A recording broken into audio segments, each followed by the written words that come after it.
Assalamualaikum warahmatullahi wabarakatuh. Selamat pagi anak-anak. Apa kabar? Sehat? Alhamdulillah. Luar biasa. Kali ini pembelajaran bahasa Indonesia. Kalau minggu pertemuan kemarin kita bahas tentang menentukan unsur-unsur berita. Kali ini saya akan menyampaikan pembelajaran bahasa Indonesia tentang meringkas dan menyimpulkan berita. Anak-anak yang berbahagia, pernahkah Anda membaca berita? Kalau Anda pernah membaca berita, tentunya Anda perlu tahu bagaimana meringkas dan menyimpulkan berita. Banyak sekali teman-teman kita kalau ada berita yang begitu panjang sehingga agak malas untuk membaca. Tapi ketika kita bisa meringkas dan menyimpulkan berita, maka kita termasuk orang yang memiliki kelebihan bagaimana mengetahui isi daripada berita.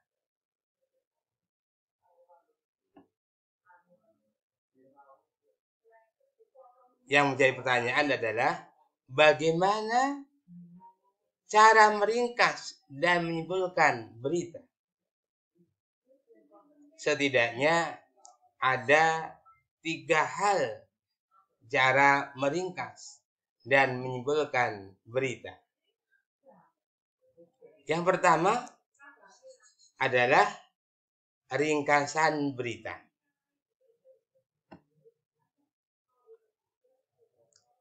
Kalau kita ingin mengetahui bagaimana langkah-langkah meringkas teks berita, setidaknya ada 3 langkah. Yang pertama adalah mendengarkan atau membaca teks berita dengan seksama. Kita tahu bahwa orang yang mendengarkan atau membaca teks berita perlu dengan seksama.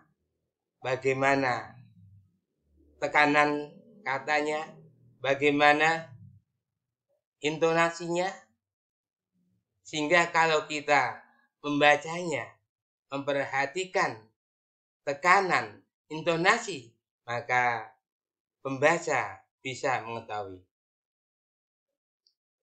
Kemudian yang kedua adalah mencatat pokok-pokok atau unsur-unsur berita, yaitu peristiwa apa yang sedang terjadi. Yang kedua, di mana peristiwa itu terjadi. Yang ketiga adalah kapan peristiwa itu terjadi. Yang keempat adalah siapa saja yang terlibat dalam berita tersebut. Yang kelima adalah mengapa peristiwa itu terjadi. Apa yang menyebabkannya. Yang keenam, bagaimana peristiwa itu terjadi. Maka dari itu, manakala kita sudah mencatat pokok-pokok atau unsur-unsur berita, maka kita akan mudah menemukan bagaimana meringkas teks berita. Anak-anak yang berbahagia, adapun langkah meringkas teks berita yang ketiga adalah menyampaikan kembali pokok-pokok atau unsur-unsur berita secara lengkap dan ringkas. Kalau kita sudah mendengarkan atau membaca, kemudian menemukan unsur-unsur berita, maka kita perlu kembali menyampaikan pokok-pokok atau unsur-unsur berita secara ringkas dan lengkap.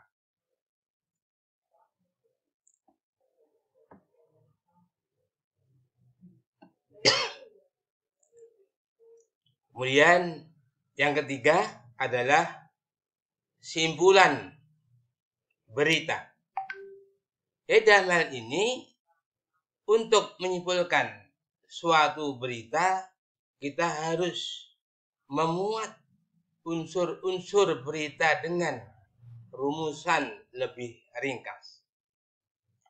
Dengan demikian, manakala kita sudah tuntas dalam membaca berita, untuk menyimpulkan suatu berita, maka kita perlu mengumpulkan, memuat unsur-unsur berita dengan rumusan yang lebih singkat.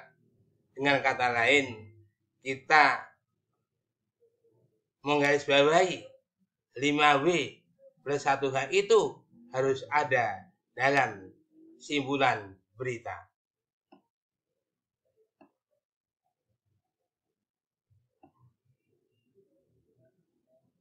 Kemudian berikutnya adalah aspek-aspek tanggapan terhadap berita. Aspek apa saja dalam menanggapi suatu berita?